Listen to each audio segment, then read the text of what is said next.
Voy a leer, para quien quiera leer, pasar su Biblia, voy a leer Marcos 6. Marcos 6, y lo vamos a ir analizando y viendo cada una de las cosas, y ojalá pudiera expresarlo, y ojalá pudiera yo poder transmitir todo lo que aprendí y la responsabilidad y el amor de Dios.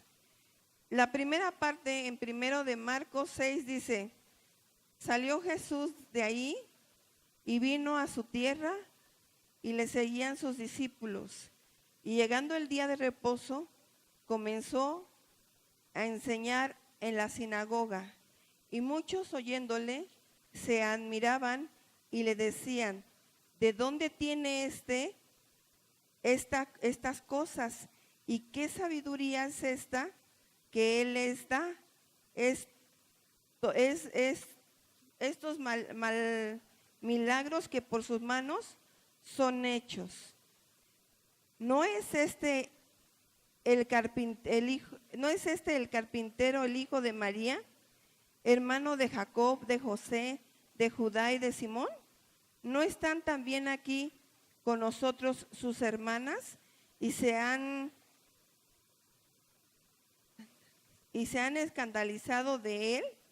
Fíjate, la primera parte que quiero decirte, que empezaron a ver su trascendencia de Jesús y su currículo. Empezaron a decir: ¿no es este el carpintero, el hijo de José, María? Incluso sus hermanos están con nosotros. No eran personas de dinero, no eran personas a las que pudieras honrar o tener cierta credibilidad de ellos, o una trayectoria de apóstoles, o una trayectoria de sacerdotes. Su familia no venía de esa trayectoria, y empezaron a analizar de dónde viene. Pero Dios nunca nos ha dejado de asombrar, y siempre nos ha hablado de la forma en que Dios usa a quien usa. De una y de otra manera, Él siempre usa al que quiere, y no tiene que tener ciertas características, solamente al que le cree. Y Él era en viva carne lo que Él enseñaba, porque Él iba a venir no precisamente de una jerarquía que fuera muy renombrada. Y Dios así enseña que no necesitas ser muy renombrado o tener cierta jerarquía para ser usado por Dios, pues Él mismo, su trayectoria y la parte de lo que Él llevaba caminando atrás, no era precisamente unas personas a las que dijeran: wow, pues es el hijo del profeta. ¿Y cómo es que Dios no lo puso? Ahora sí les pido que si me regalan tantita agua. ¿Cómo es que Dios no lo dijeras? Ay, muchas gracias. Dijeras, pudo haberlo puesto como mamá a una persona renombrada, ¿no? A los papás renombrados. Pero nos enseña también cómo es Dios y cómo piensa y qué es lo que quiere. A través de cómo Él es y hace las cosas, nos está enseñando qué es lo que quiere. Entonces, todos los que estamos aquí, sin excepción de ninguno, podemos pensar que podemos ser usados por Dios. Aunque nuestra trayectoria no será aquel el que vivía a lo mejor en una casa así, no tenía a lo mejor una gran carrera, sino que hasta sus hermanos pues están aquí, los conocemos.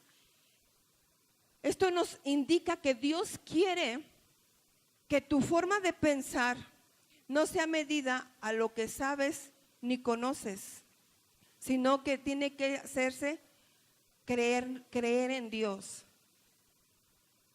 Tanto que Él mismo, como yo diría, híjole, si me ven de esta manera, el otro día estaban hablando de la empatía, de cómo una persona, muchas gracias, de cómo una persona que estaba hablando, una abogada tiene que ir vestida para que la tomen en serio.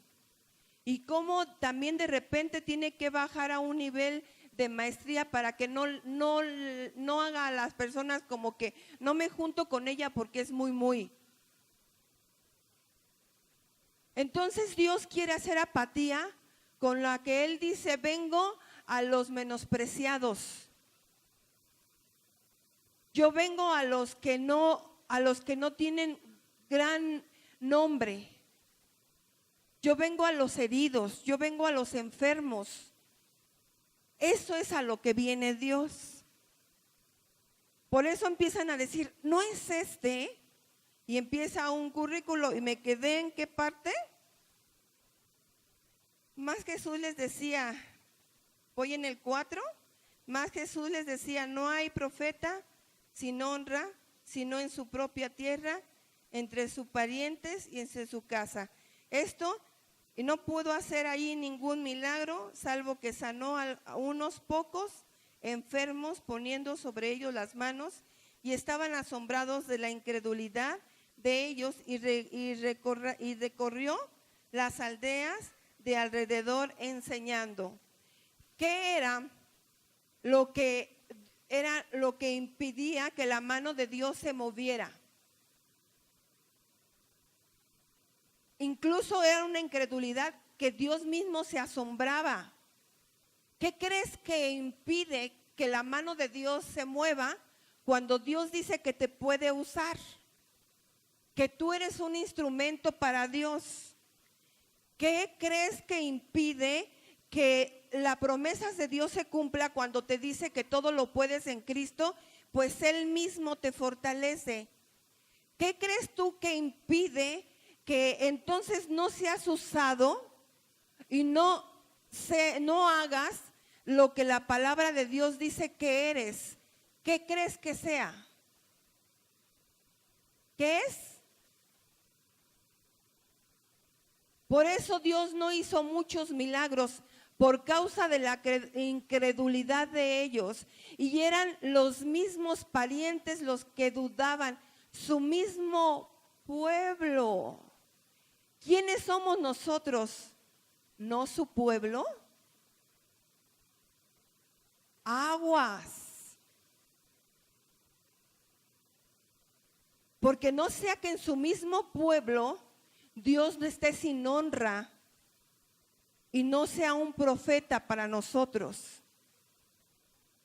Porque dice que fue a su pueblo y no pudo hacer muchos milagros a causa de la incredulidad de ellos. Hoy tuvimos bautizos. ¿Qué quiere decir esto? Espiritualmente algo está pasando.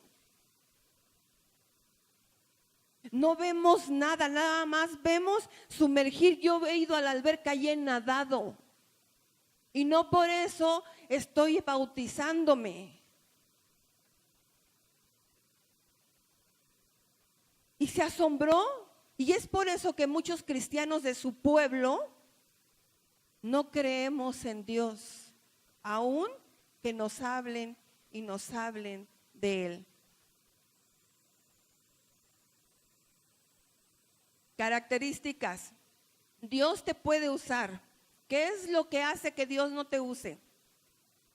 ¿De dónde eran esas personas que tenían incredulidad? De su propio pueblo. Hoy nosotros también somos llamados pueblo de Dios. Vamos a seguir en la siguiente parte donde dice 7.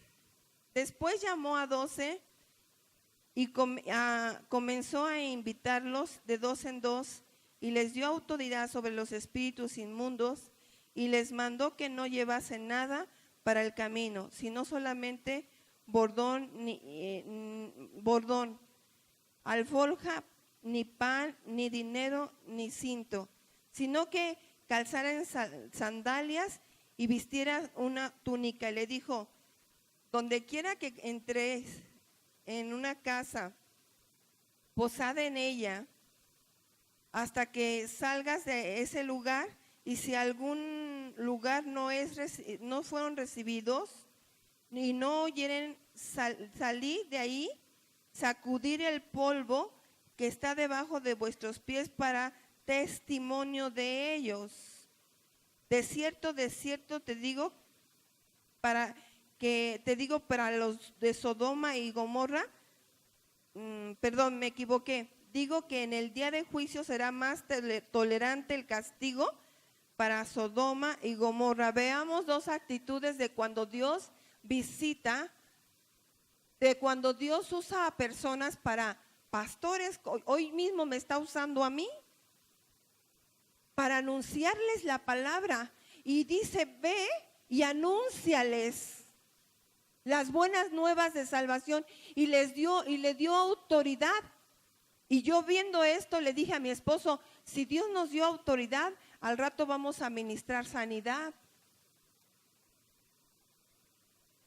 Y le dijo, pero si había dos acciones que tenía que tener la persona para poder recibir la bendición o el castigo de Dios. Hace poco vi en un video cómo unos jóvenes iban en el metro y ofrecían dulces o chocolates. ¿Cuánto vieron ese video? Y claro, como estamos impuestos que luego pasan sordomudos y te dan para que luego les des, le compres el producto, muchos no lo recibieron. Y al final los jóvenes dicen, bueno, todos los que tienen los dulces, quiero decirles que son regalados. De igual manera, hoy tú puedes aceptar a Dios o no aceptarlo. Un regalo. Hoy mismo puedes aceptarlo. ¿No lo vieron en YouTube? Qué padre de estar evangelizando. Hoy tú puedes aceptar a Dios, pero tienes que tener dos actitudes. ¿Qué? ¿Qué dijo? Aceptarlo y ¿qué dijo que decían? Si algún lugar no lo recibieren, ni los oyeren, arrepentirte y pedirle perdón a Dios. La otra, vamos en el 14. Oyó el rey Herodes la fama de Jesús, porque su nombre se había hecho notorio, y pensó, me voy a leer, que era Juan. Otros pensaron que era Elías y otros pensaron que era algún profeta, cualquier otro profeta. Y empieza a contar la vida de Herodes y de la mujer que tenía, que era esposa del hermano, que se llamaba casi igual, que se llamaba ¿cómo? ¿Cómo? No oigo bien. Lo tengo. Herodías. Escúchame, fíjate cómo aquí Herodes ya había escuchado acerca de Jesús, pero para entonces ya había muerto Juan. No, está contando la trayectoria de Juan, pero no es que lo acababan de matar, sino que estaba diciendo, ¿será Juan? Y empieza a contar cómo es que Juan fue muerto. Dice que por la mujer, un día su hija, siendo la fiesta, el cumpleaños de Herodes, su hija danzó, y danzó tan bonito que le dijo, fíjate, qué regalo, qué oferta le da, pídeme lo que tú quieras. Me puedes pedir hasta medio reino si quieres. Y tú sabes que en aquellos entonces tenían que pelear por territorios. Y mucha gente para tener un territorio tenía que morir. Porque no es como ahora que vas y te firman un papel donde cedes los derechos de que esto te corresponde. Antes no era así. Si tú vivías en un lugar y a alguien le gustaba donde tú vivías, entraba a como sea. Imagínate con metralletas, pistolas, ahora lo que se usa, y era luchar tú por tu territorio o porque te lo quitaran. Y entonces le daban un regalo Y entonces la hija corre con la mamá y ¿qué regalo crees que pide? No oigo, ¿qué regalo cree que pide? ¿Cómo es que el coraje, cómo es que a veces cuando Dios nos enfrenta a nuestra realidad, porque Juan les decía, no es correcto que tú estés con la mujer de tu hermano, y esto a cualquiera le produce coraje, hasta a mí. ¿A cuánto nos cuesta trabajo que algo que Dios nos pide y que no es fácil para nosotros dejar? Y aún ofreciéndole medio reino, ella prefirió la cabeza. Así le pasa, líderes. Estás expuesto cuando eres líder y dices algo que no les gusta a la gente. Estás expuesto a que te prefieran muerto que tener riquezas. Que el odio ciegue de tal manera y tal magnitud que en lugar de perder ciertos beneficios, era beneficiada si hubiera pedido medio reino. ¿Tú te imaginas lo que hubiera tenido? Todos los beneficios. Y yo creo que iba a ser nombrada como la que el rey Herodes le regaló su parte de su reino. Si en Michoacán una ocasión un muchacho le regaló hace muchos años de cumpleaños a su novia un Volkswagen, y eso corrió por todo Michoacán. Y ahí viene la del Volkswagen, y ahí viene el que le regaló un coche a su novia. ¿Cómo a veces ciega de tal manera? Cuídate, pueblo, de no cegarte de tal manera que pierdas muchas bendiciones y escojas la que te trae castigo. Prefirió la cabeza de Juan. Si en este momento cualquiera de nosotros tenemos coraje con alguien de nuestro hermano, porque no nos gusta cómo nos dice que estamos incorrectos, aguas, porque puedes perder muchos beneficios. En lugar de eso, escoge medio reino y no escojas la cabeza de tu hermano. Porque aunque Herodes reconocía que sí era un hombre santo y era justo,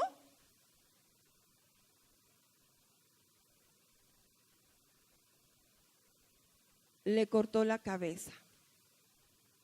¿Qué puede hacer un coraje cuando alguien nos enfrenta a lo que estamos mal? Porque es difícil, no solo para los que están allá, también nosotros como pastores, a veces cuando nuestro pastor nos enfrenta, cuando una vez nos dice, yo no estoy hablando con iglesias, así nos dijo mi pastor, yo estoy hablando con pastores y les voy a hablar como pastor. Y dije, ay, mejor nos hubiera hablado como iglesia. Cuando alguien te enfrenta a tu realidad no es fácil, pero yo te invito a que no te dejes cegar por el odio o por un sentimiento equivocado, que vayas a las plantas de Dios y le pidas que quite ese coraje, que quite ese sentimiento y que busques si lo que te dijeron es correcto conforme a la luz de la palabra. Y entonces escojas mejor medio reino. Escoge los beneficios que esto te trae. Luego sigo leyendo, me salto la historia y vuelvo a leer la parte que dice, voy a leer el 30. Entonces los apóstoles se juntaron con Jesús y le contaron todo lo que había hecho y lo que había enseñado, y les dijo, venid vosotros aparte a un lugar desierto y descansad un poco. Acababan de venir de sacar demonios, acababan de venir de sanar a los enfermos y llegaron y le contaron a Jesús. ¿Y Jesús qué los invita a hacer? Vengan y descansen. Y aquí yo movía la cabeza y en ese momento entra Fabián, mi hijo, y me dice, ¿por qué mueves la cabeza? Y les voy a decir por qué movía la cabeza diciendo dentro de mí, perdónenme si esto les ofende, mi forma de hablar, pero dentro de mí es la verdad. Y yo decía, no manches. Entonces moviendo la cabeza, asombrada por lo que leía, por el tiempo que estaba Vean todo lo que la trayectoria, el tiempo que habían trabajado y querían descansar, y vean lo que dice más adelante. Me volteé y dice, iban y venían de manera que ni aún tenían tiempo para comer, y se fueron solos en una barca a un lugar desierto, pero muchos le vieron ir y le reconocieron, y muchos fueron allá a pie de las ciudades, y llegaron antes que ellos y se juntaron con ellos. Ellos iban ¿a qué? A descansar. Pero óyeme, para aquellos que no tienen tiempo, no les daba tiempo ni de comer. Y yo me dije, por Dios, ahí yo me di mi nivel de trabajo. Yo dije, no le querían descansar, ya había transcurrido, ya querían descansar, pero ya lo estaban esperando. Aquí veo dos actitudes, porque yo le decía, Dios, ¿yo qué tengo que hacer como pastora? Pero también las ovejas que tienen que ser como ovejas. Veamos, Dios iba a descansar, pero las ovejas caminando rodearon y hasta llegaron antes y ya lo estaban esperando, y eran una multitud. Para que músicos no quieran fama, porque es no descansar y trabajar para Dios, dijeras, ay, y conocían, y entonces ya lo estaban esperando. ¿Y qué hizo Jesús? Y aquí es donde me toca a mí, ¿no? Porque a veces uno también quiere descansar. ¿Y qué hizo Jesús? Sino que tuvo compasión de ellas y las vio como ovejas que no tenían pastor. ¿Pero qué hicieron las ovejas? No, hace mucho frío. Es mucho caminar, de aquí a que le damos la vuelta. Ya hoy hice mucho para Dios. ¿Eso hicieron las ovejas? ¿Qué hicieron las ovejas? Hasta llegaron antes. Ellas buscaban algo. Y entonces eso lo hizo ver como ovejas que andan sin pastor. Y entonces yo me puse a investigar cómo es una oveja, las características que tiene una oveja sin pastor. ¿Qué es lo que le pasa a una oveja sin pastor? Incluyéndome a mí, porque también somos ovejas, también nos toca ser ovejas en ocasión. Y durante mucho tiempo yo creí que estando en casa sin ir a la iglesia, solito era mejor, porque no te metes en problemas, ni andas viendo las caras de medio mundo, ¿no? Ni del pastor, ni de la pastora. ¿Para qué te metes en problemas? Sí, yo también creí lo mismo. Pero ahora tengo armas para mí misma para decirte, no es así. No funciona así. Y quiero que aquí Adrián me lea, porque las características de una oveja sin pastor. Vamos a ver a qué está expuesta una oveja que solamente dice, yo aquí en mi casa y no hay quien me pastoree. Y déjame decirte que yo soy testiga de personas que cuando son ancianas es cuando se les viene todo. Por eso dice la palabra, búscame en el día de tu juventud, antes que vengan los días en los cuales digas, no tengo en ellos contentamiento. Una oveja sin pastor no se alimenta bien. Las ovejas no tienen la capacidad de encontrar pastos jugosos y abundantes por sí mismas. A menos que sean dirigidas al lugar correcto, su tendencia natural será comer en el mismo lugar o en pequeños círculos, de manera que no quedarán bien alimentadas y sufrirán desnutrición. Una oveja sin pastor no se puede proteger de las enfermedades. Hay plagas que dañan a las ovejas y que pueden controlarse fácilmente. Si hay un pastor cerca, por ejemplo, poner aceite en las heridas producidas por los cardos o en las fisuras en donde larvas pretenden anidar, evitará una complicación mayor en la salud de una oveja. Una oveja sin pastor no se puede proteger de los depredadores. Los lobos y otros animales amenazan con robar y matar a la oveja que está desprotegida. Por el contrario, la sola presencia del pastor llega a ser suficiente para disuadir los ataques de los enemigos de su rebaño. Una oveja sin pastor puede perderse en el camino a casa. La oveja no tiene la capacidad de orientarse en los valles y fácilmente se pierde si no es guiada por el pastor, ya que su tendencia natural es seguir a alguien. ¿Cómo puedo saber? ¿También esa parte? Veamos entonces las características. Bueno, eso dicen, wow, ¿no? Pero también a mí como pastora me digo, wow, lo que tengo que hacer, sanar, poner aceite. Y entonces yo decía, fíjate, una oveja no tiene la capacidad de ir a buscar su alimento, sino que por naturaleza buscan en círculo y no se alimentan bien. Cuando caminan llega a haber heridas donde el pastor le toca ungir con aceite, pero también llega a haber heridas donde larvas quieren anidarse, animales quieren anidarse. Por eso cuando Dios dice, cuando habla del Salmo 23, Jehová es mi pastor, nada me faltará, unge mi cabeza con aceite para que no se te hagan larvas, y además te tiene que cuidar del depredador, advertir sobre aquel que te quiere robar y decirte, por acá no está. Y eso es lo que le pasó a Herodes, a la mujer de Herodes.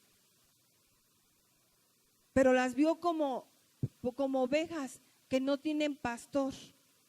Y luego vino la alimentación. Bueno, dijo, vamos a darles de comer. Y esto me llevó a una investigación más amplia sobre la fe, porque yo dije, bueno, ¿qué clase? Hoy en día yo no vivo esa fe de la cual yo quisiera vivir, ¿no? A ver, le dije, puso los ojos en el cielo, tenía 2 pescados, 5 panes, miró hacia el cielo y le dijo, fórmense círculos de 100 y formen círculos de 50, y les dijo, y le proveyó a los discípulos para que pudiera alimentar. Entonces ahí yo veo una enseñanza como pastores y como líderes. Dios es el que nos provee para poder alimentar a las ovejas y hace rendir las cosas. Jesús es el que nos provee. Y yo le decía, provéeme, papá, para poder hacer esta tarea que nos has dejado como líderes o como pastores. Y entonces Él les dio y las acomodó. Imagínate la posición de descanso, porque comer de pie es cansado, ¿no? Es feo, ¿no? ¿Cómo te sientes cuando haces y por grupos de 100, grupos de 50 y luego de repente 5 panes apenas, yo creo que para un círculo, y eso a dura penas eran de 100 o de 50. Y yo me imagino sacar y sacar y luego recoger. ¡Wow! ¿Qué poder tiene Dios y qué falta nos hace tanta fe para que podamos decirle, Dios me dice a mí, Betty, al que llamo, porque eso fue mi enseñanza para mí, pero ¿cómo voy a proveer? Esa fe no la tengo, Dios, dámela, Dios. Y empecé a investigar sobre la fe, que es como un don, y esa fe normalmente a veces viene de repente y se va, pero también habla de la fe que va aumentando y habla de la semilla de mostaza, que va creciendo a partir de la obediencia, de ir oyendo la palabra, y que va creciendo a tal grado de que llega un momento en que ya ni oras por la sanidad, sino que dices, échate a la mar, y se echa si no dudares en tu corazón. Yo quiero esa fe, pero está más difícil de conseguir. Necesito escuchar la palabra, andar en ella, creerle a Dios para empezar a repartir. Pero Dios nos va a dar, porque dice la palabra, fíjate lo que dice, y aquí líderes, Pastor Adrián, fíjate lo que dice, al que llama, capacita, al que capacita, justifica, al que justifica, glorifica. ¿Qué pues dirás a esto? Si Dios con nosotros, ¿quién contra nosotros? Aquel que no escatimó ni a su propio Hijo, sino que lo entregó todo por nosotros, ¿nos negará alguna cosa juntamente con Él?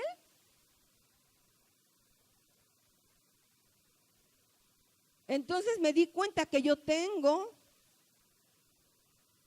lo que Dios me da para alimentar. Ellos no decían, es que estoy cansado, no les daba tiempo ni de comer. Es que no puedo. Y fíjate, decimos yo, ay no, ya fui a ver a fulanito, ya fui a ver hasta a mi mamá, ya llegué cansado, no pude orar.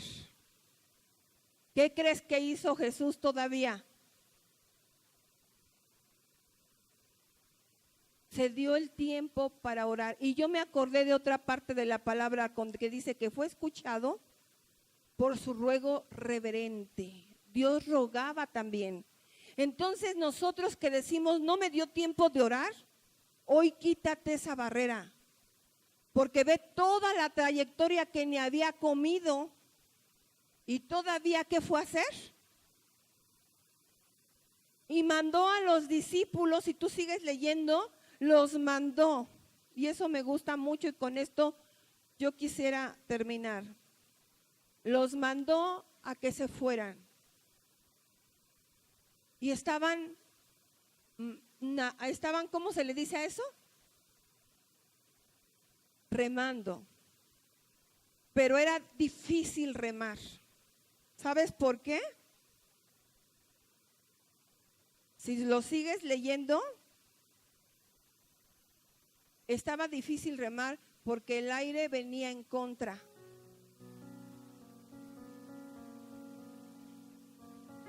Y entonces ellos remaban y el aire venía en contra.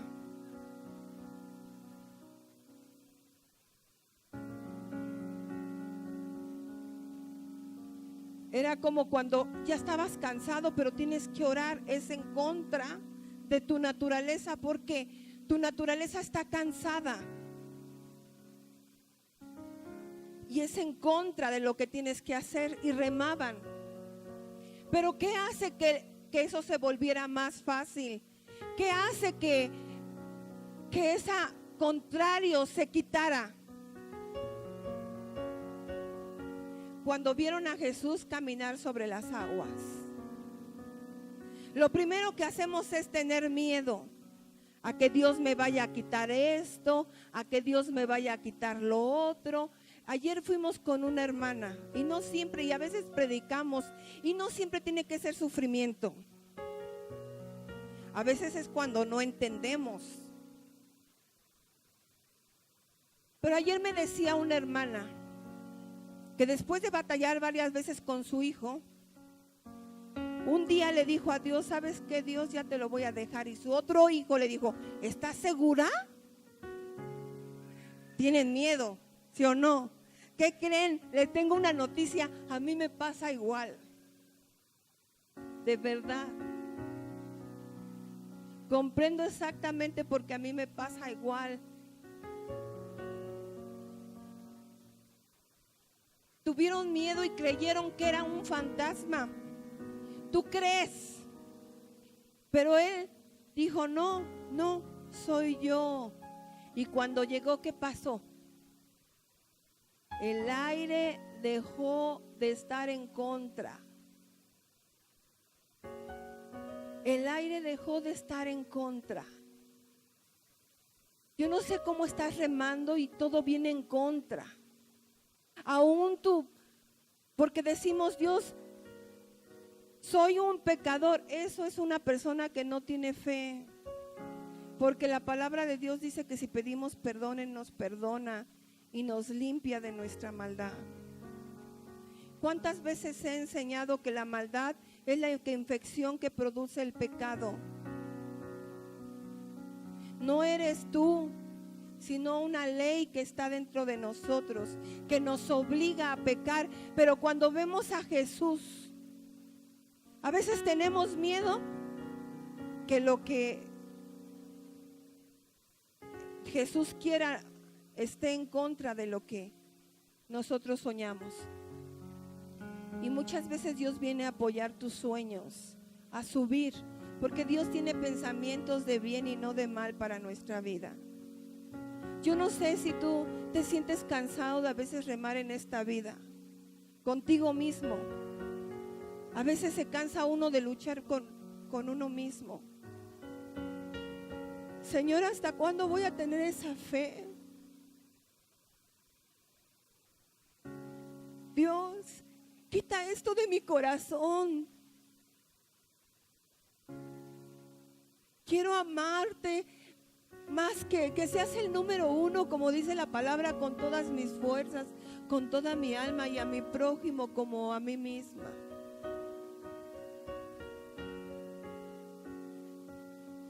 Mi incredulidad puede ser que tape la mano de Dios, pero cuando Dios llega, tal vez tengas miedo. ¿Qué pasó con el hijo de esta hermana? Cambió de un día para otro. Ahora es mi mano derecha. Bueno, a lo mejor el hijo hasta tenía miedo y no sabía que hasta por eso le iba a dar hasta allá su recompensa a Dios, y le dio una casa. Cuando Dios entró, el viento entonces dejó de estar en contra. Tu naturaleza, ¿quién me puede liberar de este cuerpo de muerte? Gracias doy a Dios por nuestro Señor Jesucristo.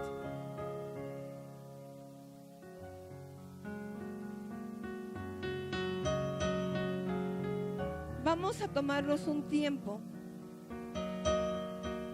para pedirle perdón a Dios. Y no porque seas un pecador, porque yo también me tomo mi tiempo antes de venir para pedirle a Dios perdón por mis pensamientos, por mis palabras, por mis obras, y aún por mi palabra, por lo que pienso y por lo que llevo a veces a cabo.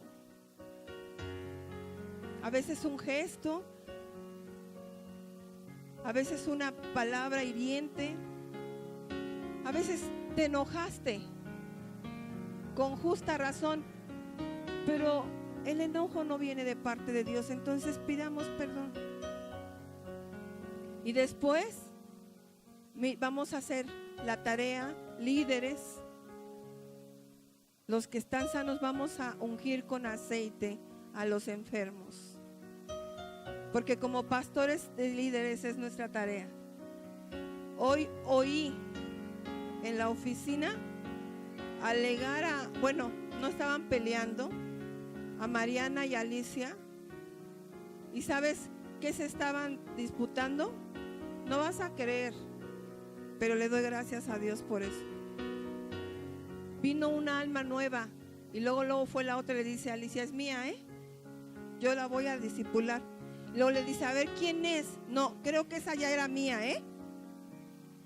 A ver, y empiezan a darle señas. Y estaban diciendo: entonces no es la que digo, pero no vayas a tomar la mía, porque ya te dije cuál es la mía, la que yo estoy discipulando. Y a lo mejor las ovejitas no saben que se la están peleando ahí, ¿verdad? Ni sabe la ovejita que vino hoy, que ya alguien está diciendo: yo quiero cuidarla, déjamela a mí.